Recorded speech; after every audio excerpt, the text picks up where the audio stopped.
sprint like the 200. Did he do like the curly shuffle? He's doing the, That guy was awesome on the corners, but on the straightaway, he was a disaster. Right. well, the help desk anyway. You're calling now? Well, I need some magnifying glass. It would be larger. All right, we're live. Do you seriously want me to go get you a spare pair? If you have some. I'll be back. I'm missing the jerk and he's. I don't know what power they are, but I'll bring it The down. larger the frame, the better. I have a big head. Yeah. Mr. Chair, we're live on YouTube. Okay. Oh, there he is. He's there? He's here, he's coming. Okay. All right, now we got him. Got a full house? We got him, yep. He's doing the invocation. He's in the Are you invocation. gonna move the added resolutions to the consent? I think that Jim Kern wanted to talk about one of those. Oh, okay. Since Michael's gone, is there, No, he's here oh, now. Michael is here? He's Okay. here, yep, he's on. Michael, would you like to do the invocation and then Mamie the pledge? Yes, Okay. Michael, you're on.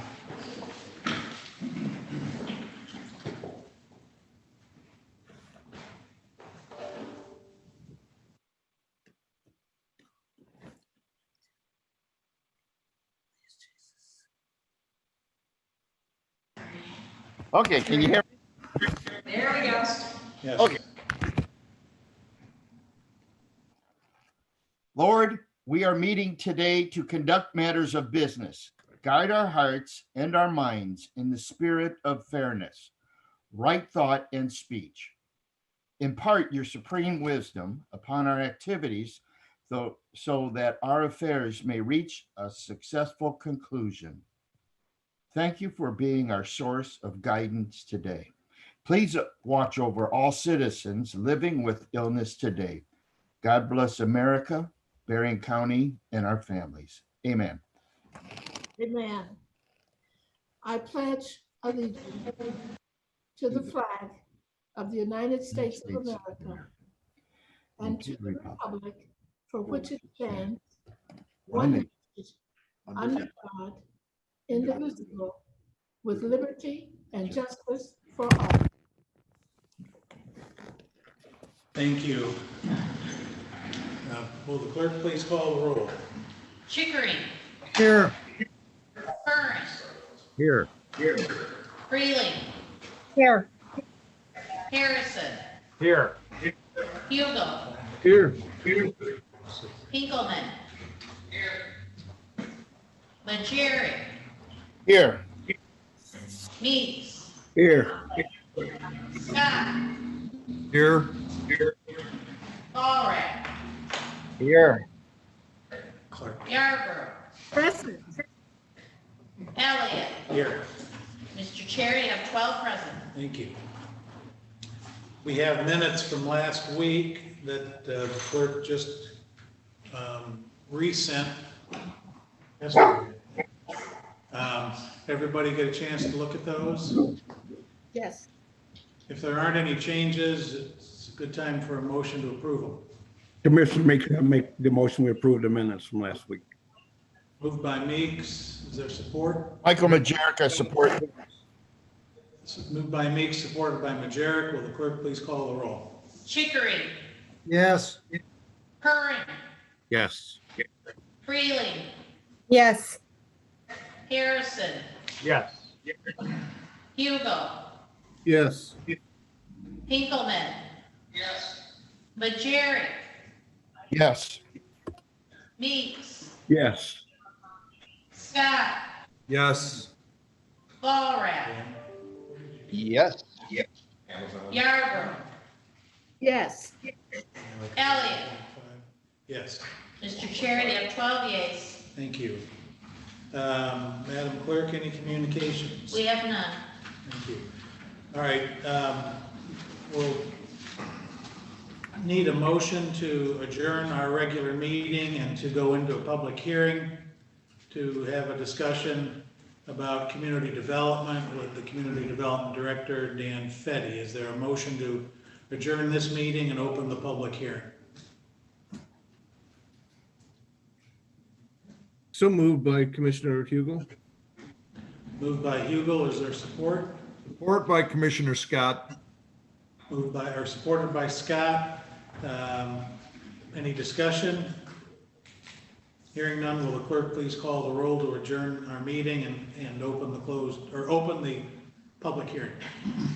Curran, Yes. Freeling, Yes. Harrison. Harrison, Bob? Yes. Oh, Bob. Hugo, Yes. Hinkleman, Legere, Yes. Meeks, Yes. Scott, Yes. Ballrat, Yes. Yarborough, Yes. Chickering, Yes. Elliott. Yes. Mr. Chair, you have 12 yeas. Thank you. Dan? Okay, good morning, everyone. Good morning. The purpose of this public hearing today is to discuss a resolution that is on the consent calendar authorizing the county to accept a CARES Act grant from the state of Michigan.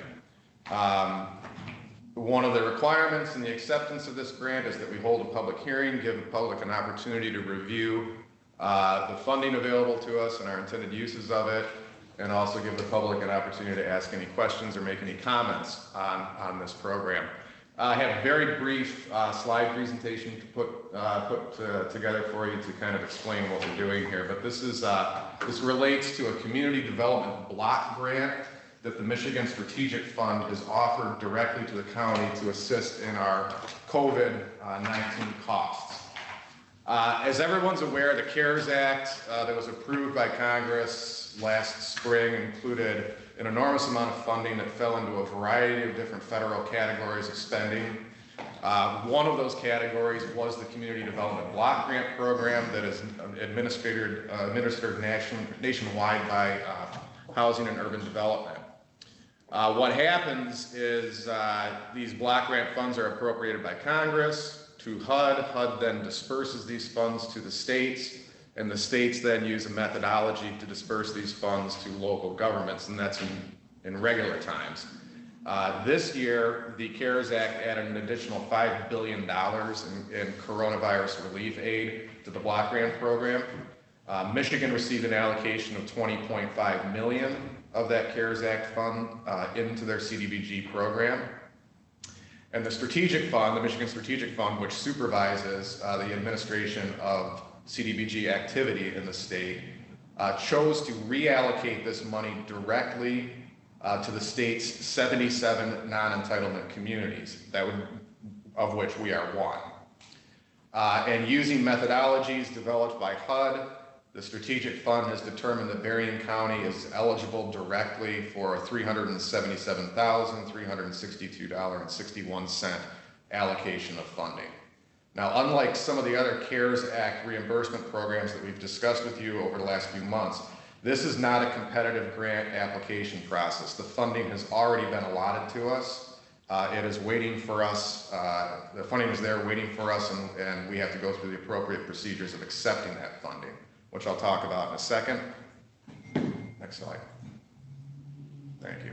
This is just a slide that shows how the state determined the allocation formula for the various 77 counties that have been allocated funds. It's a convoluted process that involves things called the Disease Control Social Vulnerability Index developed by HUD and the aggregate count of approved unemployment insurance claims over the last handful of months, and a certain modifier based on the per capita rate of confirmed cases, all of which works out to suggest that the county is entitled to $377,000, which is somewhere in the middle of what most of the allocations were for the counties in the state. Next slide. All right, so what can we do with this money? Well, the funds can be used for COVID-related, unbudgeted county expenditures that were used to prevent, prepare for, respond to the coronavirus. This is true with all the CARES Act money. In this particular situation with this block grant funds, some of the examples of eligible costs would be healthcare equipment and facility improvements, distributing personal protective equipment, purchasing of sanitation equipment, certain alterations or improvements to county facilities, including some of our information technology improvements that we've had to make, enhanced security and screening at county facilities, which we know we're undertaking at all of them right now currently. Certain public services would also be eligible for reimbursement if, COVID-19 testing sites would be an example of this. Quarantine sites, which, as you know, we've had to enter into some lease agreements on this, and emergency housing for healthcare workers. There is an element of this funding that can be used for salaries to reimburse overtime costs for staff related to COVID response activities, and to include hazard pay, and direct hazard pay for essential workers that are managing or maintaining the units or staffing some of our emergency or isolation units, county sheriff's department, emergency medical, and so forth. Next slide. So the process, again, this money is already allotted to the county. We just have to make sure that we go through the appropriate procedures to certify that we are receiving the money, after which we'll start requesting reimbursements for it. The process for this would be that we have to hold a public hearing, which is what we're doing right now, and adopt a resolution accepting this block grant. After which the county will execute the grant agreement and enroll in the electronic reimbursement payment process, which we are technically already enrolled in through other programs. The strategic fund then will assign a CDBG grant specialist to the county to help us determine which costs are eligible for reimbursement, covering a period from February of 2020 through the end of this year. The county then will document and itemize all of our eligible costs and submit for reimbursement.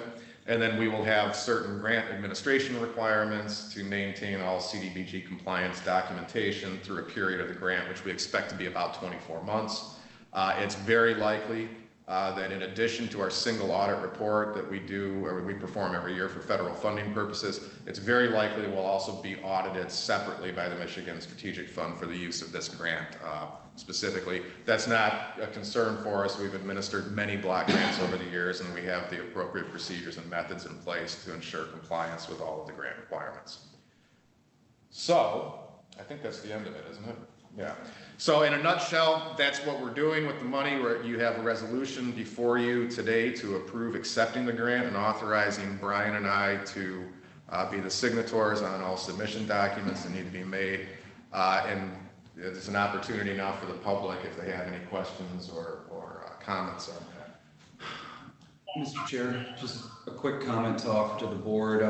Board members, you're going to see more of these style presentations. Dan is just wrapped up his version of the CARES Act. I anticipate in the next couple of weeks, Doug James will be down here offering a similar presentation for yet another CARES Act pot of money.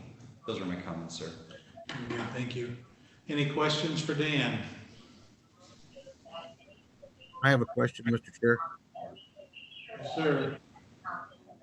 Commissioner Curran, I'm just curious, how much do you estimate that we've already spent? This is a reimbursement, 277. Have we already spent that or then? Actually, I was just talking to Doug this morning. I think he's giving you an update here later on. I don't know if he'll touch on this, but we think that we're well over in eligible reimbursable costs. We're certainly well over 500,000 right now, and that doesn't account for personnel costs that we haven't added into that, additional benefits costs, and so forth. I don't have any question that we will use all of this money in addition to the other pots of CARES Act funding that we're currently applying for or being offered through direct allocation. We'll spend or request reimbursement of every dime of what we're getting. Okay, thank you. Other questions?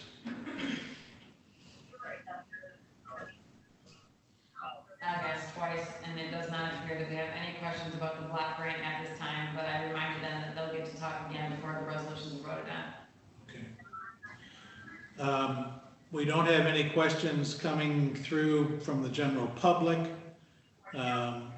If there are no other questions from board members, we'll entertain a motion to conclude the public hearing and resume our regular board meeting. So moved, Chairman. I'll support Walworth. Okay, who moved? Scott. Scott? Okay, moved by Scott, supported by Volrath. Need a roll call? Yes. Freeland, Yes. Harrison, Yes. Hugo, Yes. Hinkleman. Yes. Majeri, Yes. Meeks, Yes. Scott, Yes. Walrath, Affirmative. Yarborough, Yes. Chickering, Yes. Curran, Yes. Elliott. Yes. Mr. Chair, you have 12 yeas. All right, so we're back in session and back to our agenda. Looks like courthouse reopening update. Carrie, are you with us? There I you am. are. Good morning, everyone. Good morning. Morning. Right. Please proceed. Absolutely. So, good morning, all. Brian Doucette asked me to communicate with everybody. We had a team meeting as we're a multi-function facility here at all the courthouse locations with the exception of the center. We had a team meeting yesterday. We, as the court, are expecting to be approved to move to phase 3 of our reopening plan effective Monday, October 5th.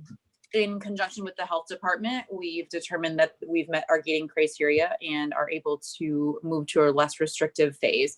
Just as a reminder, because it's probably been a few months since we talked about this last, our court reopening plan is based on the State Court Administrator's Office return to full capacity guide, and that includes a 4-phase reopening structure. The 4th phase being return to complete opening, which at this point in time is not expected based on that guidance until the national pandemic is no longer. So without that information available, I can't tell you when phase 4 will happen.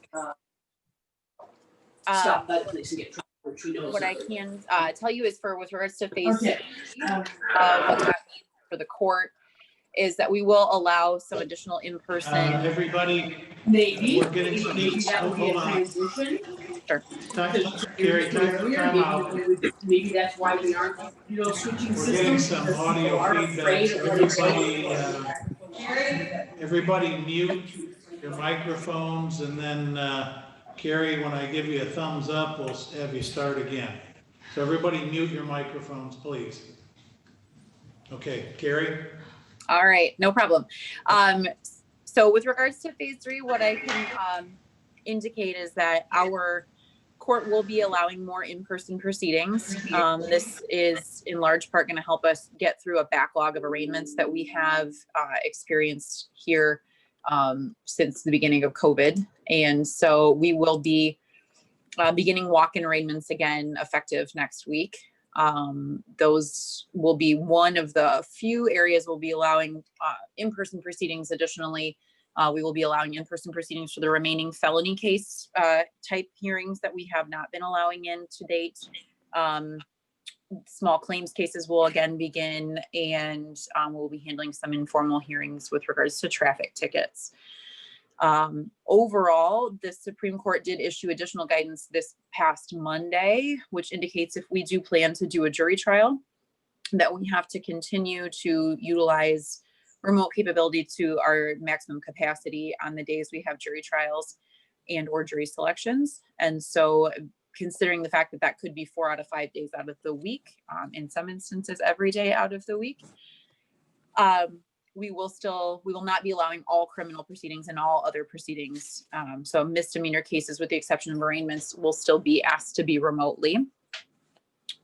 We've been working with some community partners, including the Public Defender's Office and some other locations, to see if we can't have additional offsite locations for individuals to come in via Zoom to the court hearings for misdemeanor cases, because we do know that is still a struggle for some of our clientele we're working with.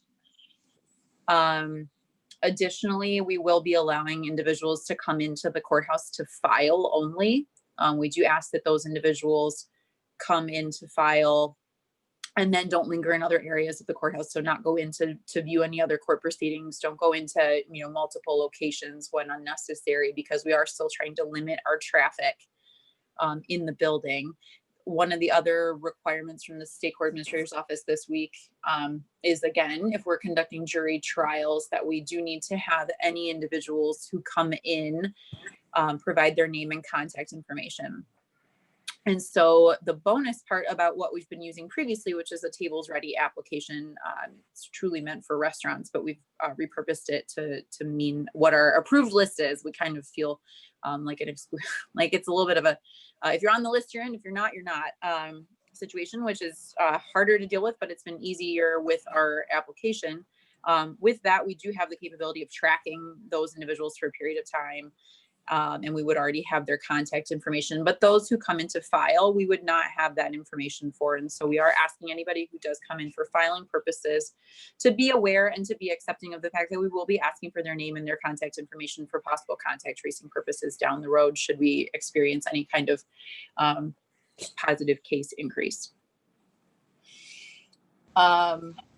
Additionally, if you're not aware, we have been resuming jury trials for the past couple of, well, about a month and a half at this point in time. We have our first felony case going on right now. Those have been successful in large part based on other departments and their willingness and ability to assist us in that. So I think I've said this before, but I guess I cannot continue to stress how helpful all of the county departments that we've been working with, as well as the private bar, have been with us getting up and running. I'm pretty positive that I owe IS and Building and Grounds a huge favor at the end of COVID. So that's been very successful. Those jury trials are being live streamed to YouTube. The north end of the Niles building has worked very well thus far with regards to jury selection for larger jury pools. And so we appreciate the ability to utilize that space. And then most of the additional changes will probably not occur until phase 4 with regards to those who are allowed to come into the building. We're still asking that for those people who are allowed to come in for their hearing, that they not bring additional family members or support with them, because they will not be allowed to come in. Again, we're still, because of the fact that we are conducting jury trials, limited to the amount of people that we can allow into the building for just the general public. Again, our LAO is being submitted our local administrative order is being submitted as we speak. We are also required to submit a jury trial administrative order so we can continue to conduct those. I foresee both of those being approved no later than tomorrow, for us to be in phase 3 effective again Monday, October 5th. Does anybody have any questions with regards to where we're at with reopening? Questions for Carrie?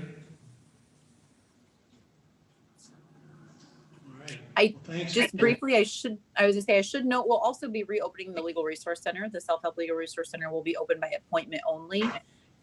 So those individuals will be asked to call or email the LRC in order to schedule those appointments, so we're not stacked up too much. It should more than likely be only occurring in the afternoons at this point in time, due to the area outside of their office being utilized for jury selections. And so afternoon appointments will be available again effective October 5th. Okay, thanks again. Thank you. Doug, you're on. Hang on. Oh. You're on soon. What do you want me to, you want to take this? I don't even know if they can see. Good morning, everyone. Can you hear me? Yep. Okay. Brian asked me to come talk to you for just a couple minutes this morning with regard to the 2021 budget and where we were. So this is just a quick presentation to give you an idea of where we are in the process and where we are going. Okay? And then can you hit the next page, please? Okay, this is the state of the budget presently. As you know, or you may know, budget guidance was issued on August 7th. Included in this guidance were certain assumptions and targets for the different departments. Departments have provided their budget requests for expenditures, capital, and projects. We had a hearing which some of you were able to participate in. But we had hearings on September 14th through the 16th, and we've done an as requested roll-up with prioritized capital and projects. On November 5th, we will be coming to you with a proposed budget for your review in a public hearing setting, and then on November 12th, we will be asking for an adoption of the 2021 budget. Can you hit it, please?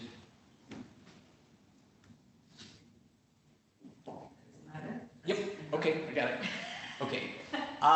So basically, when we put out the budget guidance for 2021, we took a hard look. We knew we were going to be facing a little bit of next year, well, just because of the environment and what's going on, could be a little more difficult. So we took a look, and at that point in time, we estimated that our uses of funds, at least for the general fund, would exceed the sources of funds by about $517,000.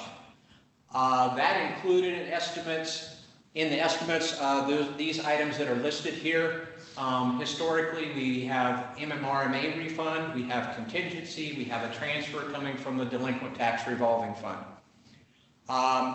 We asked individuals to target their spending for things like materials, supplies, purchase services, at the 2019 actual spending level, because 2020 is such an oddity.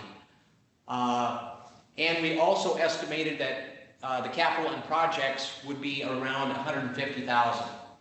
The as requested roll-up for the general fund right now, as it stands, before we take any actions, reflects a use of funds in excess of sources of $754,000. Personnel costs are less than we had originally estimated by $558,000. However, spending for materials, supplies, purchase services, those items that we were targeting for the 2019 spending level exceeded 2019 by $1,134,000 when we adjust for the medical examiner moving into the general fund. Also, we have received an update from the state of Michigan with regard to state revenue sharing, and they have, per their budget agreement at the state level, have suggested or been given guidance to assume the 2020 budgeted level for our state revenue sharing. Okay? What we're doing currently now is trying to close the gap for the general fund.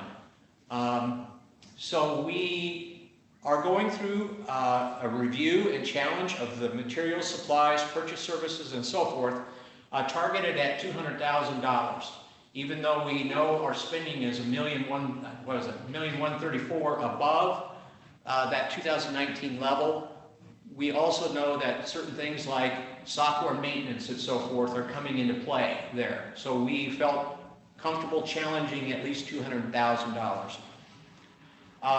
We will be going through that process of addressing that over the next few weeks. We also are taking a look at the delinquent tax revolving fund to see if there is additional fund balance that we would be able to pull in to cover a portion of this. And then we are also considering the possibility of using a small amount of fund balance for the general fund. At the end of 2019, we were at 39.6% fund balance, the percent of annual spending. Your guidance and the policy states between 20 and 40%. So we're getting up to the top of the end of that scale, and we felt as though we might be able to touch that if we needed to. With that, I'll open it up if you have any questions or comments or anything of that nature. Mr. Chairman, so now that the group sees the number that we're taking a look at to try and bring it in line, my plan for the next couple of weeks is working with Doug and the various department heads to just go through with fine-tooth comb all of the capital requests and do our very best to knock down the number before coming back to this board. Those are my comments, sir. All right, thank you. Questions, comments from the television screen? Mac, this is Commissioner Scott. I was gone during the budget hearings, but the way I'm kind of reading this, is this basically a net zero on the budget increase for 2021? Because usually it goes up. And if we're looking at 2019, would that be considered a net zero on the increase? Go ahead, Brian. Whoever wants to field that. I'll let Doug start and then I'll respond. That was the target we set because we knew we had a pretty good sized hill to climb. To try to go after as best we could that portion of it, trying to make sure that we didn't make, if I can, life-changing decisions for people that you would have to do something more drastic. To follow up on that statement, Commissioner Scott, we went into this budgeting process. We took a look at a variety of counties across the states with specific focus on the west side of the state. And we could find counties that were doing dramatic cuts to their overall budget. We found examples of counties that were doing fairly dramatic increases to their overall budget. So there didn't seem to be a standard approach as everyone is attempting to navigate the COVID waters. By pushing out a request to mirror 2019 levels, we felt that it was very conservative. It allows us more time to get into the new calendar year to determine what the long-term impacts of COVID are going to be on the county. And it allows us to negotiate in good faith with the various departments on their actual needs. Those initial conversations have been good. We've been able to scrub some of the long-term personnel requests that have been carried for months or even years. And we've started the conversation with various departments about their 21 capital needs, and realistically, can those be pushed out to 22 or beyond? So thus far, the various departments, there has not been a real fight to get everyone on the same page. I think they all recognize that COVID is such an odd situation that trying to shoot for 2019 seemed like a reasonable solution. Commissioner Scott, does that answer your question? Yes, it basically does. I know that last year there was, I asked for a 3% reduction in the budget, and we had to end up with a shortfall of, I think 1.5. And basically what we're saying now is we have a shortfall of 1.1. Is that correct, Doug? No, we have a shortfall right now on the basis of what we're doing or what the way it's been presented of 754,000. All right, that's why I'm saying, I was wondering, I just use that term as a net zero because at least it wasn't an increase in the budget, which budgets do go up every year, as everybody well knows. All right, thank you. Chairman Elliott. Yes, ma'am. I was at the different, maybe Yarborough, at the different hearings that we had, and some of them were over. They weren't, right at below or at the 2019, but with the understanding that Doug and Brian would be working on the numbers with the different departments to see what could bring it more in a manageable line. Is that so? Commissioner Yarborough, that's a correct statement. We'll be going through a meeting with each department and just taking a much harder look at their various capital requests. There's going to be items that are just unavoidable. We've seen some requests coming out of law enforcement that just have to be addressed immediately, but some of the wants that are listed out in the capital requests can be pushed another year out. And somewhat tongue-in-cheek, if there's ever a good time for your new administrator to come in and cut a budget, it seemed like the first few months for me. So it's a great way for me to get popular, and it's one of these where I think that out of the hundreds of staff working here, that I just have not seen major pushback. I think that your team here understands that there are just bigger forces at work, and bringing in a very conservative budget just seems to be the most realistic solution for right now. And I think it just came to me when we ordered the sheriff's cars that, and out of our 2020, we will have 7 vehicles that are coming. And so that won't have to show in 2021, will it?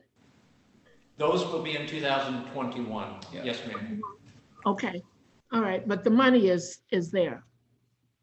Brian, can I add something to That is a part of the funding that we were anticipating we would need to use some delinquent tax revolving funds like we have historically done to cover that. Yes, we will go into that in more detail at a later time. Yes, okay, thank you. So, Pardon me? Any other questions from the board floor, figuratively speaking? Doug, this is Bob Harrison.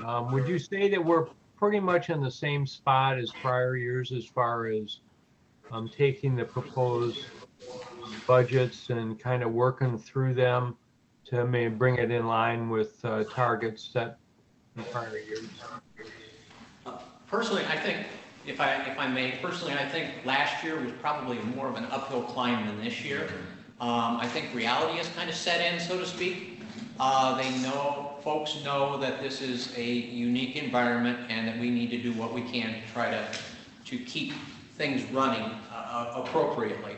So my personal feeling is people came to the table a lot more in touch with what was going on than they did in maybe a year ago. Because we had a bigger uphill climb to make a year ago this time. Okay, thank you.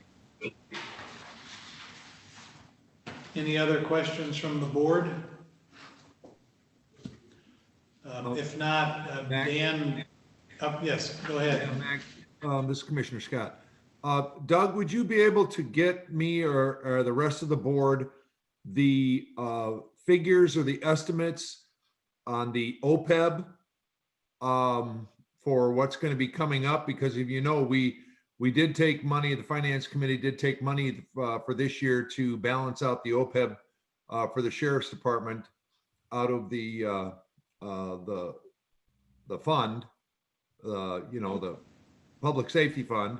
So I just want to make sure, because even though that is, but it is and it isn't part of the budget, but I would just like to know where we are standing on that. Okay, I can get you something on that. All right, thank you. Anyone else? Dan, did you have something you want to add? I was only going to add what Doug already addressed to Commissioner Harrison's question, that in previous years, we have started the roll-up at over $2 million in the gap. So to come in at $700,000 on first roll-up is considerably better than we've had in previous years at this point. Very good, thank you. We'll move on then to the next agenda item. The treasurer is here with an update on the auction properties. Shelley? Can we remind them, you guys, if you would please on Zoom, please mute your microphones, and if you can try to keep the noise down in this room so it doesn't block out Shelley, please. Thank you. Good morning. Thank you for having me to give you an update on our auction. That our first one that was held on Saturday, September 26th. I'm pleased at the outcome, especially with the changes going the route of the online auction only this year due to the circumstances of 2020. I know there have been many concerns, questions. My staff and I have been able to help navigate and help getting answers. I still know there's uncertainty out there, but we're doing the best we can with this. For the most part, I've received positive feedback on this and anxious to see what happens with our second auction coming up on November 3rd. As far as our sale on Saturday, we actually had a surprising 233 bidders, the highest we've ever had, which resulted in 111 properties of the 190 parcels that I had for sale selling for $1,142,451. All 34 structures sold, along with 77 vacant lots. So I'm very pleased, very pleased. Comparing this to the first sale in 2019, we only had 192 bidders, resulting in only 79 of 203 parcels being sold. Even though it generated more income at $1,199,709, we had a couple big sales last year. We had a couple, I would say, special houses that people wanted. We also, at that time, we sold 33 structures and only 46 lots. So definitely, our first sale in 2020 was definitely better. For the sale on Saturday, of course, we had bidders from Berrien County, along with various other areas across the state. We also had bidders from Indiana, California, Florida, Ohio, Illinois, North and South Carolina, and New Jersey. So it was widespread. I guess thanks to the internet. It'll take a couple of weeks for all transactions to be finalized from this first sale. We're hoping to have the remainder of these auction parcels back online for sale by the second week of October. The bidders that won have until tomorrow to pay for their purchases. So like I said, once that's finalized, then the remaining paperwork, filing of the deed and so forth can be handled. The second auction is still scheduled for November 3rd. I know there's been, concern about that being election day and such, but let me explain to you how this second one's going to work, which will be definitely different from your first one. Same rules still apply as the first auction, but this auction will be using a closed bidding system, meaning there's no minimum bid. As in previous years, it was always, we had a minimum bid of $50. And the asking price will not be displayed on the website. Each bidder will be able to submit their best and final bid as soon as the parcels become available online. So the earlier the better if you're really interested in one of the remaining vacant lots, as I have no structures remaining. There will be no live bidding on November 3rd. So once you submit your bid, that's it. The results will be released the evening of November 3rd, and the winner will be notified via email just as in the first auction. If there happens to be a tie for a property, the first bidder wins. So that's just an update as far as how the first one went and how the second one will work. Are there any questions? Thank you, Shelley. Any questions for the treasurer? Mr. Chair, this is Commissioner Freeling. Yes. First, I'd like to congratulate Shelley on successfully completing her first auction as our treasurer. I know that that's probably quite a Herculean effort that had to be achieved thanks to COVID and other circumstances. My question is just a simple request. If we could just get those stats in email, I wasn't able to jot all the numbers down quickly enough. That way I can report that when I go to my different municipalities. Sure, I can do that. No problem. And thank you, Commissioner Freeland. Absolutely. Thank you. It looks like Commissioner Yarborough, maybe you'll need to unmute your microphone. I think I have it now. Can you hear me? Okay. Yes, thank you.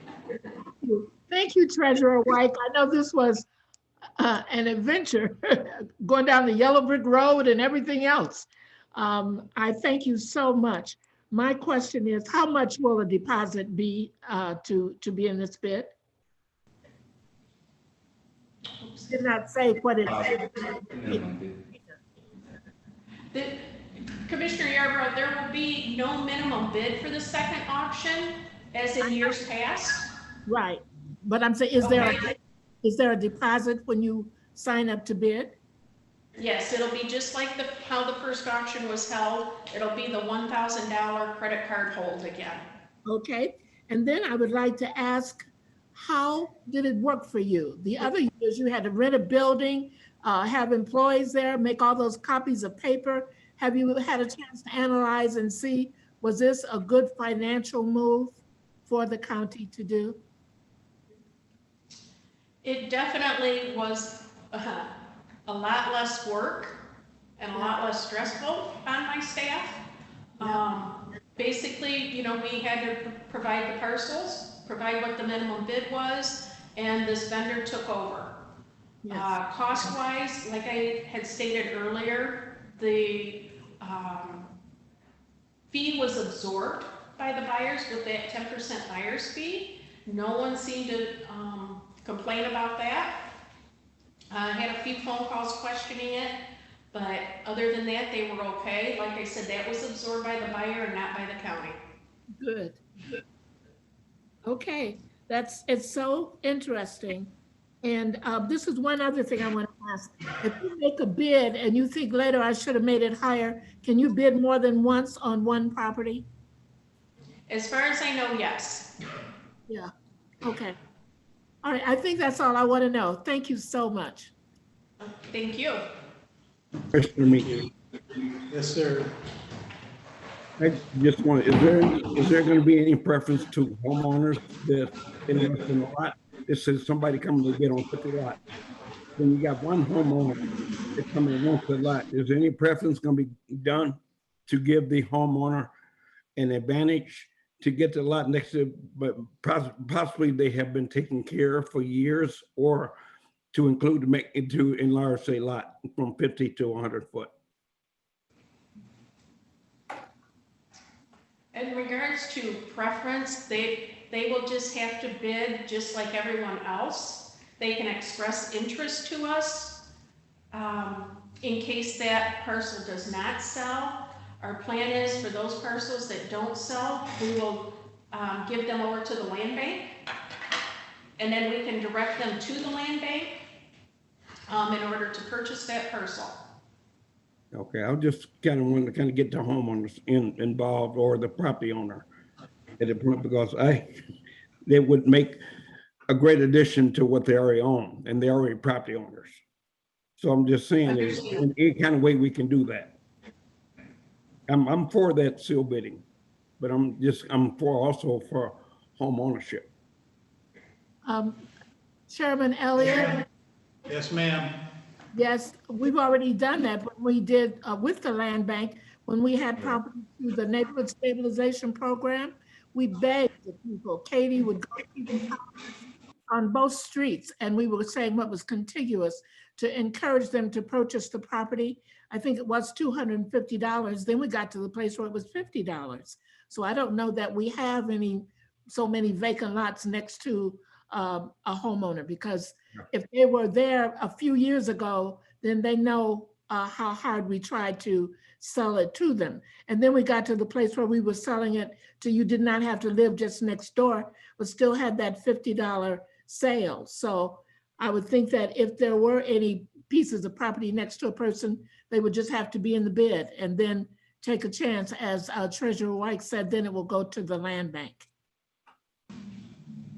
Thank you. In all fairness, we have to give each bidder a fair shot at these parcels. Yeah. I'm hoping that we do sell them all, but again, like in last year's auction, those that didn't sell went to the land bank, and we had an individual come in and purchase them all, which was great for the land bank. Yep. And he is now, I've seen him throughout coming in the administration building here, and he is currently selling them one by one. Okay. To property owners, and he stopped by my office various times to tell me that. Okay. Thank you. Shelley, this is Jim Kerr. I'm just curious, after listening to your report, do you anticipate staying with this process post-COVID? Do you like it? Honestly, it has been much easier for my staff, but I understand being in a live environment, holding, an auction is also feasible as well. And I know this vendor does that, and that's in a normal year. That's how he does his auctions. There's a live one and online simultaneously. So I'm hoping next year we can get back to a live auction, but we'll see how the pandemic fares out for us. But in previous years, we didn't do it on the internet. We didn't do it live. We did a live auction, but then it was not also on the internet, correct?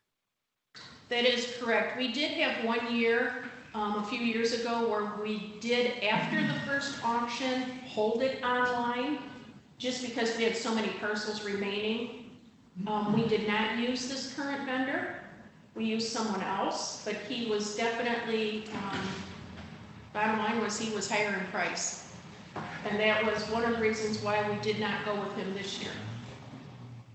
Okay, so going forward, you see possibly having live and online combination auctions then?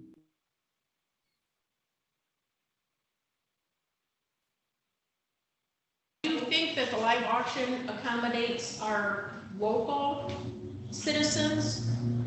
It's more feasible for them. But then I've also heard positive feedback that from citizens that have called into me and said, Shelley, this is a much safer route going the online only. So, we'll just have to weigh out the options next year. Okay, thank you. Very good. Thanks again, Shelley. Thank you. We're going to see if we have any public comments regarding resolutions.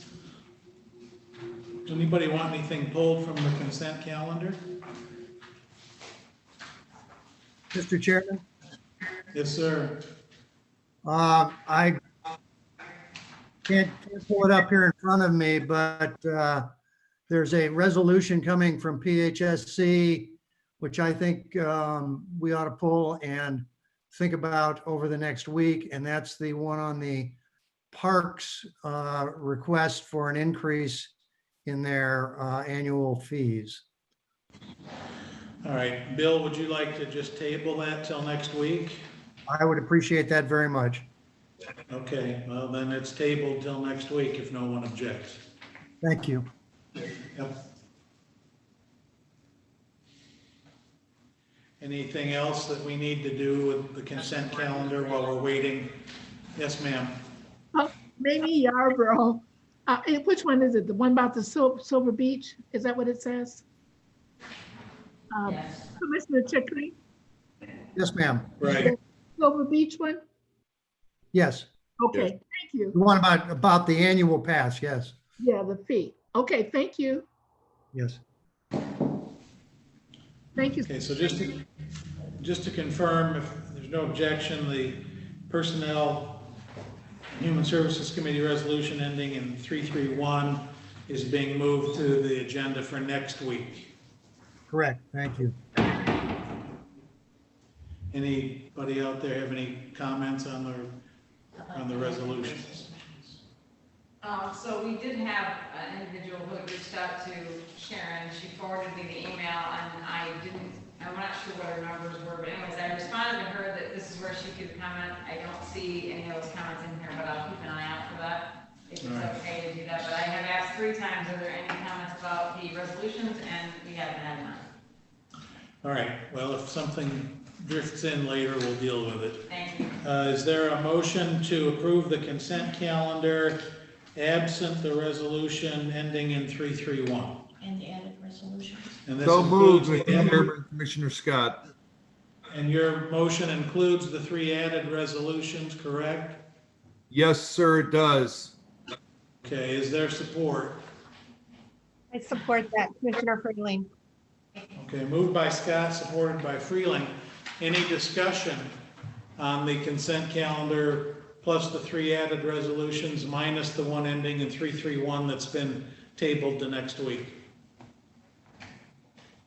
That's a lot of numbers, a lot of ways, minus plus. It is. Okay, Hearing no discussion, will the clerk please call the roll? Harrison, Yes. Hugo, Yes. Kinkleman. Majeri, Yes. Meeks, Yes. Scott, Yes. Walrath, Yes. Yarborough, Yes. Chickering, yes, Curran, Yes. Freeling, Yes. Elliott. Yes. Mr. Chair, you have 12 yeas. Thank you. Committee reports, Madam Chair, Finance. Thank you.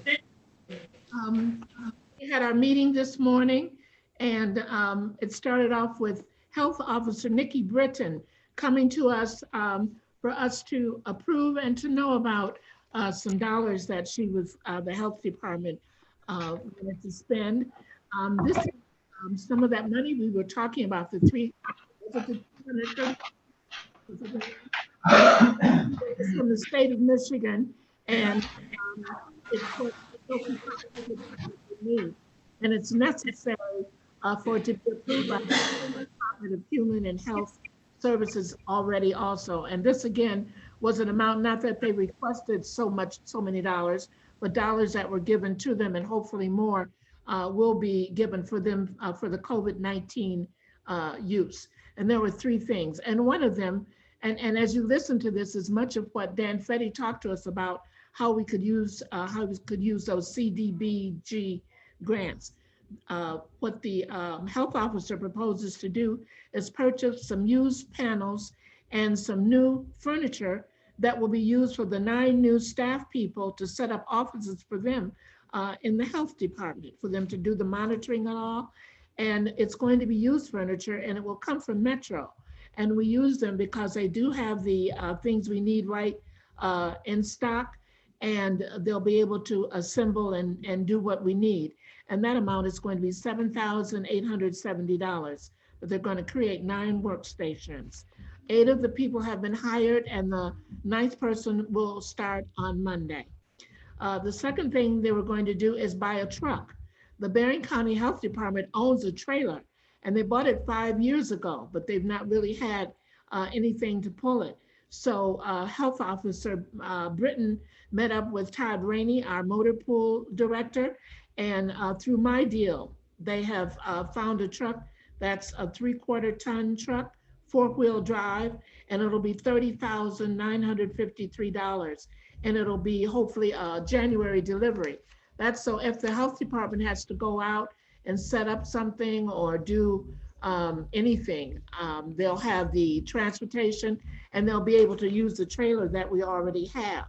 Then the third item, things that they want to buy are tents.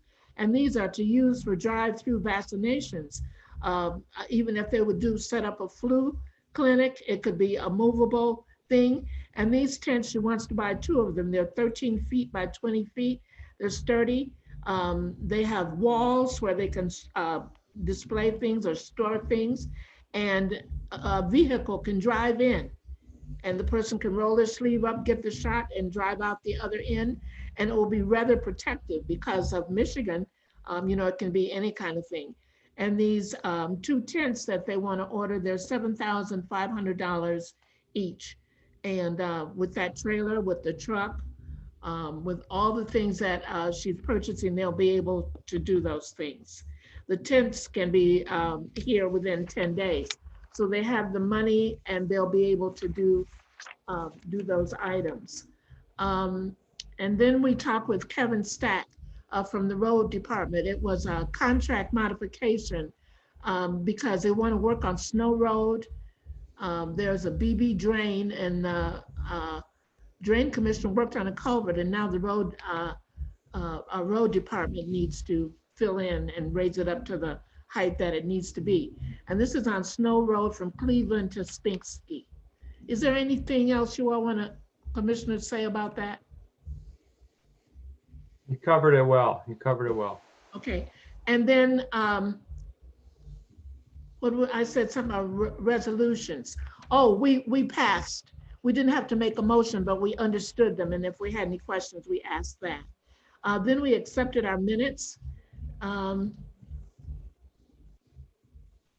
see. Oh, and Annette, our executive assistant to the administrator and to the board, checked on the YouTube to see if there were any comments, and there were none. And then we had a bid opening, and Jake Whitaker from the finance department came and opened them. And these were for case binders, and they were ordered for the civil, this for the court, civil court, probate court, and for the county clerk. And so we have the numbers and the bids, and we made a motion that we accept all the bids and that they go to the different departments. If they need to do something other than the lowest quote, then they will come back to the finance committee. And that was it. Brian Dissett said we were ahead of schedule, and at 20, we dismissed, and now we're. Anything else? Any questions for finance? Mr. Chairman, I have a quick question. Yes, sir. The truck purchase for the health department, is that being funded out of the county's capital improvement, CARES No, Act money, it's or budget? coming out of the CARES money, the money that came from the state of Michigan. All three of those items are allowing us to get the things that we need. And I'm asking, Brian, can you tell us, is this out of the 377,000, or is this another pot that the health department has? This is not coming out of our capital improvement or out of any funds touching the county's general fund. This is coming from a dedicated source of funding that the health department has collected through the state of Michigan. Yeah. Great, thank you. All of them have been prior approved by the state. So. Yeah. So it's on its way. It's ready to be done. All right. We'll move on. Thank you, Mamie. We'll move on to commissioner reports. Anyone have anything they wish to share?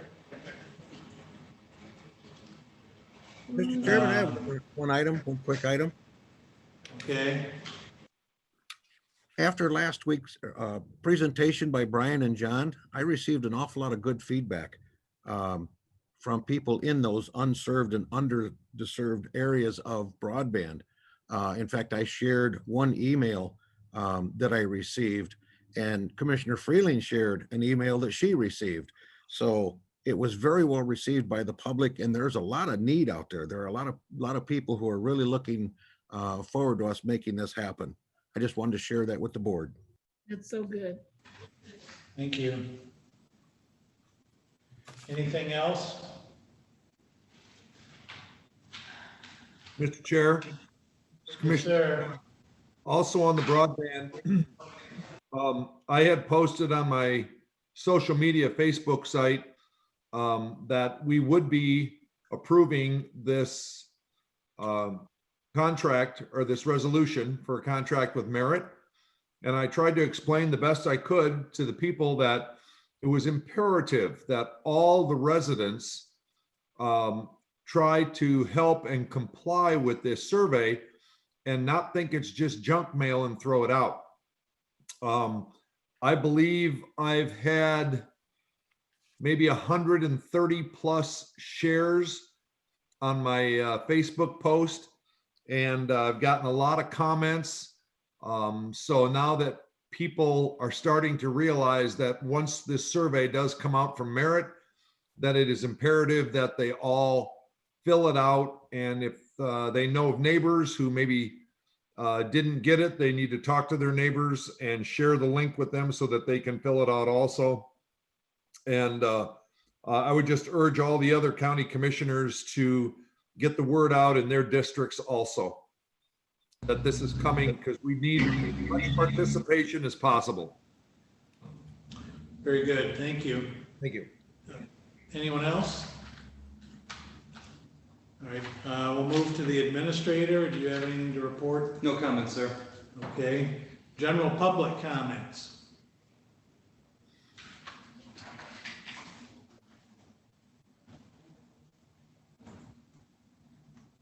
We'll pause for a moment to see if anything comes through.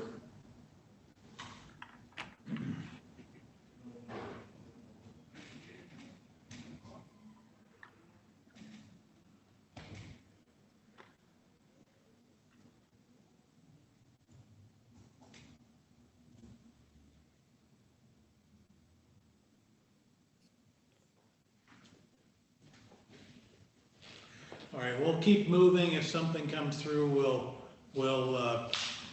pick it up. Other business. Anyone have any other business to discuss? Announcements and reminders. We're meeting again here virtually next Thursday at 10:30. If there's no other business to come before the board, and there is no objection, then we will stand adjourned to Thursday next at 10:30. Thank you, everyone. Have a good rest of the day. Thank you. Hi, Sheriff. Hi. Bye, everybody. Jim, go Irish. Thank you. Thank you all. Thank you all. Fisher. So the chair's on the clock, he's got a full clock, date. If you two head up to my office, I gotta touch. Sheriff Bailey? Okay, thank you. Yeah. Yeah, I saw that.